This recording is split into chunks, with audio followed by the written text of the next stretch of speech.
So this is probably going to be a little bit of a shorter one, I assume, because the book summary is also quite short, which on the other hand just enables me to also just, I think, take a little bit just more time and talk about things a little bit more clearly maybe, and just get out all the thoughts that I'm having and all the things that I want to talk about. And yeah, this is actually the second episode or third episode after my long break. So I'm actually very, very happy to be here, and it is indeed something that I've been looking forward to doing. And so, yeah, with that being said, hello, welcome back to the next episode of the Self to Wellbeing with Tactics podcast. And today we're actually going to go through something very specific and something very interesting. We're going to go through Let My People Go Surfing by Yvon Chouinard, I guess, or something. I'm very sorry. The Education of a Reluctant Businessman. And it is, including 10 more years of business, unusual. The thing is, as the high-level thoughts already say, it is about Patagonia. Or Patagonia, however you actually pronounce it, the brand, which is actually having a pretty cool logo. I like it. But it is all about why it is such a successful brand, why it has been working so well over the past years. And yeah, I think pretty interesting because I guess besides North Face, I guess, or is it the North Face? I don't even know. They're doing a pretty good job, I think, in the whole sports business. I don't actually know whether they also have like just quote unquote normal clothing, if they just have some casual things, or if they're only having sports gear and stuff like that. But I think in this department, they're actually pretty good. Summary notes. I learned at an early age that it is better to invent your own game, then you can always be a winner. I found my games in the ocean, creeks and hillsides surrounding Los Angeles. And the thing is, yes, it is the case. Because if you start your own game, if you invent your own game, then there's not going to be anybody else that is playing that game but you. So you just have to be the best. And it is the same with industries, and it is the same as with niches. You know, if your niche is just the only one, or if you are the only one in your niche, then you're always going to be the best. Which is quite also kind of an interesting thought, because why just don't we have an own niche? You know, instead of, okay, I'm going to do whatever this person is doing, or I'm going to do whatever this business is doing, because they're already doing that. You know, they're already just maybe and probably also pretty good at whatever they are doing. And so it does make sense to invent your own things and think about things on your own. And yeah, then just be the best and don't have, or just not having the problem with competing with anybody else or somebody else. Can a company that wants to make the best quality outdoor clothing in the world be the size of Nike? Can a 10-table 3-star French restaurant retain its 3rd star when it adds 50 tables? Can you have it all? The question haunted me throughout the 1980s as Patagonia evolved. I don't really think that we can have it all, but I think we can just do a really good job at all of those things. And I don't know, maybe Patagonia is able to surpass Nike in some ways. I don't think that it is the case at this point in time, but we can just have a look at some data afterwards. Yeah. Our own company had exceeded its resources and limitations. We had become dependent, like the world economy, on growth we could not sustain. But as a small company, we couldn't ignore the problem and wish it away. We were forced to rethink our priorities and institute new practices. We had to start breaking the rules, which is not always something nice, because if you have good rules and great rules, then it does make sense to not break them, I guess. Of course, sometimes it does make sense, and sometimes it is even a really good thing to do so. But I wouldn't necessarily just, I don't know if I'm that of a big fan of that. It really depends on the situation. It really depends on the context and stuff like that. For the most part, the big problems have been solved, and there were no crises, except those that were invented by management to keep the company in Yarak. Falconry term meaning when your falcon is super alert, hungry but not weak, and ready to hunt. And yeah, I think it makes sense. If everything is nice and if everything is great and if everything is running really smoothly, then I think we get a little bit comfortable, and this could lead to us not just giving our best, and us not trying everything that we could try, and all sorts of these things, I really believe. Yeah. Let's see what is going on. With clearly defined quality criteria for all aspects of a product, it becomes a straightforward matter to judge which are the best clothes or automobiles, wines or hamburgers. Yes, it really is the case, and I think it is also the case for whatever it might be about. If it is an apartment, whether it is a car, whether it is a table, whether it is rings, whether it is a watch, whether it is a smartphone, if you have certain criteria, then you can really be good with judging how good this product is based on these criteria. Of course, if you change the criteria, the whole result is probably going to be a different one. And if you're just changing the criteria in just in the middle of doing the task because of, okay, I actually want this product to win, which is not a good idea because why? Yeah. People have too many choices these days. They are tired of constantly having to make decisions, particularly when it takes a major effort to make intelligent decisions. For example, knowing the difference between all the breathable and or waterproof fabrics. For most people, separating the man's styles from the woman's is hard enough. The best restaurants in the world have set menus, and the best ski shops have already decided which skis are best for you, for your skill and price level. The Dalai Lama says too much choice brings unhappiness.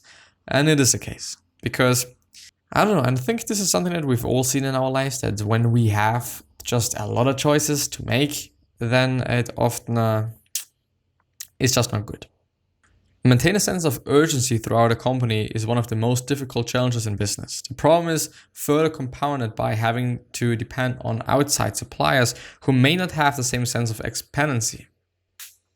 Yes, every time we have to depend on somebody that might not be as working hard as we do, then it is difficult. It really is, because they are not how we hope they are. We should borrow and adapt ideas even from unlikely sources. McDonald's is as far from Patagonia as you get in its image and many of its values, but I respect one thing it does. No one at McDonald's ever tells a customer, sorry, we are all out of iceberg lettuce today. It successfully organizes on-time delivery every day of the week, and I think Patagonia could learn a lesson from McDonald's and the symbiotic relationship it enjoys with its suppliers. And I do think, I don't know how much money there is in the game, or how much money there is in this whole thing when it comes to the supply chain and stuff like that. But I think there's quite something in it, because or they just build everything themselves, which is probably the case. Just McDonald's is indeed supplying themselves at this time, and of course they are then just gonna make sure that everything is fine. If this actually kind of makes sense, I don't actually know. Slow growth or no growth means the profits have to come from our being more efficient every year. Unlike the government, we cannot rely on an expanding economy to burn the fat away, quote unquote. It's easier for a company to make a profit when it is growing at 10% or 50% a year. We have been profitable in years when we grew only a few percent by increasing the quality of our product, maximizing the efficiency of our operations, and living without or within our means. Which is also something that we as private persons, without just having the company or without being a company, should also think about, because we do sometimes live above our means, and it is dangerous. The ship's carpenter on Shackleton lifeboat, the James Caird, took only 3 simple hand tools with him on a passage from Antarctica to South George Island, knowing that if he needed to, he could build another boat with only those tools. I believe the way toward mastery of any endeavor is to work towards simplicity, replace complex technology with knowledge. The more you know, the less you need. From my feeble attempts at simplifying my own life, I've learned enough to know that should we have to or choose to live more simply, it won't be an impoverished life, but one richer in all the ways that really matter. And this is actually quite it with the whole summary. I do think that it might be a very relevant book to go through. I don't know, I can actually tell because the summary is very, very, very, very short, but Patagonia. Let's actually see what revenue is doing and stuff. Nope. Revenue. $750 million in 2015. Well, okay, this is quite some time. Numbers of employees, 1,000. Only. Well, only, quote unquote, 2017. The CEO since 2014 is Rose Marcario, and what? I'm very sorry, it was just way too loud. Founded 1973, Ventura, California, United States, and the founder is Yvon Chouinard, which is the author of the book that we just have gone through. And he apparently is an American rock climber, environmentalist, and outdoor industry billionaire businessman. His company Patagonia is known for its environmental focus. Chouinard is also a surfer, kayaker, and falconer, and is particularly fond of tenkara fly fishing. Net worth 1.2 billion. He kind of looks a little bit mad on all those photos, and a little bit like just angry and stuff. But I also wonder who Rose Marcario is. It's amazing that it is a woman, because, well, what did I expect? Anyway. Education, University at Albany. Is the CEO of outdoor apparel company Patagonia. She joined the company in 2008 as CFO, and Patagonia's profits have tripled since then. Which I guess, if you're able to do something great for a company, then it doesn't mean what skin color you have, whatever. Patagonia CEO stepped down this week, 2020, June 11. Well, I see. But who is the CEO of Patagonia? It's kind of the first time that Wikipedia is a little bit too late, I guess. There should be some change there. Well, anyway, I do wonder what Nike's revenue is. It's probably going to be like just 3 billion or something. What revenue? 34.35 billion US dollars. And I just see that. Could this actually be the case? Patagonia isn't even a public company. I don't know, because the stock price of Nike is actually not that high, with 80, 90 euros. Founded Eugene, Oregon, United States, 1964. Headquarters is actually also in Oregon, and subsidiaries Converse. I didn't know that Converse is from Nike. Nike Flight, Nike Vision, and Nike Cortez, and even more. The CEO at this point in time is they actually have two CEOs, John Donahoe and Mark Parker.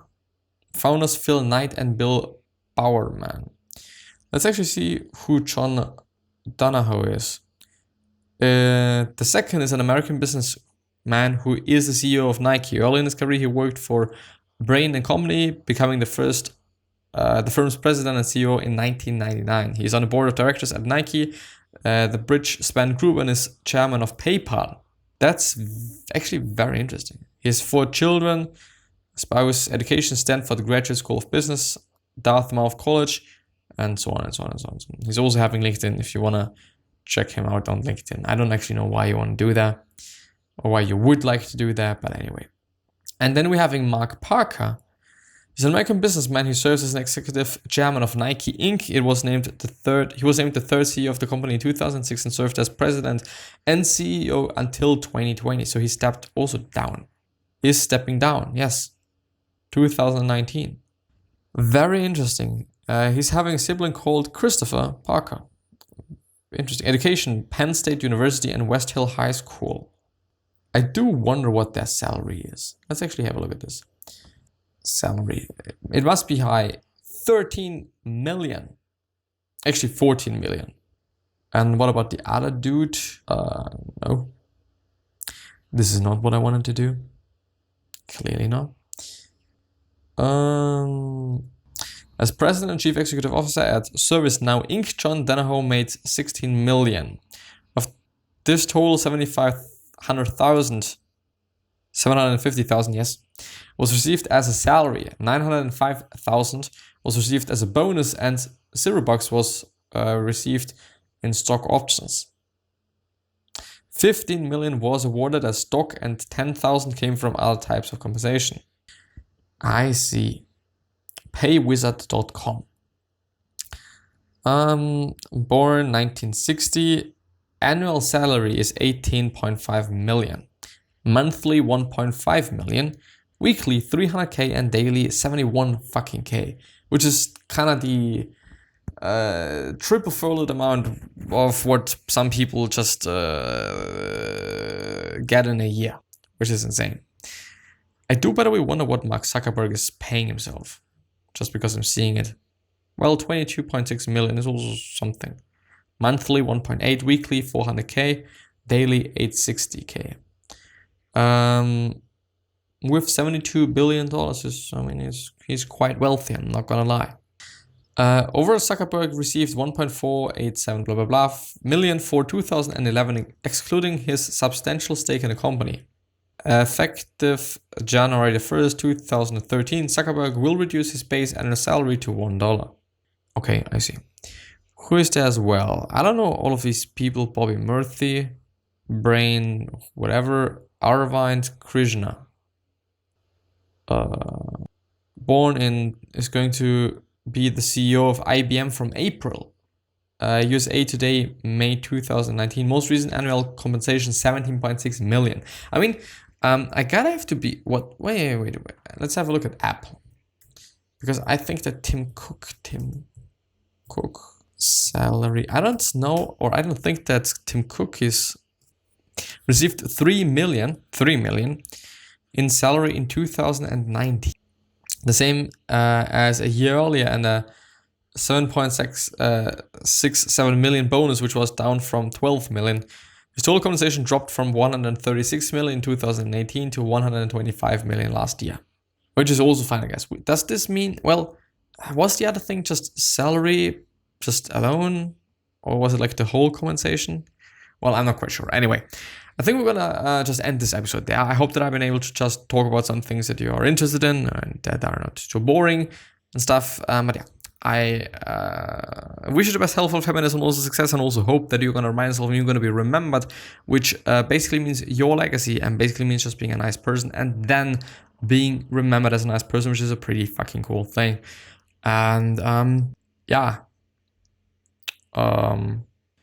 3 other questions that I have you are: why are you here? What are you trying to change? And what is bothering you the most? These 3 questions are hopefully going to show you your purpose and maybe even a business idea, which is a pretty fucking cool thing. And another question that I have you is: what could you particularly say? I'm not about just doing and creating and whatnot, but what could you particularly say to another person that is really going to make their day and their life better? What could it be? Please think about that. I think these are just really amazing questions, to be honest. And then, yeah, I'm going to see you the next time. I at least hope. And yeah, bye-bye.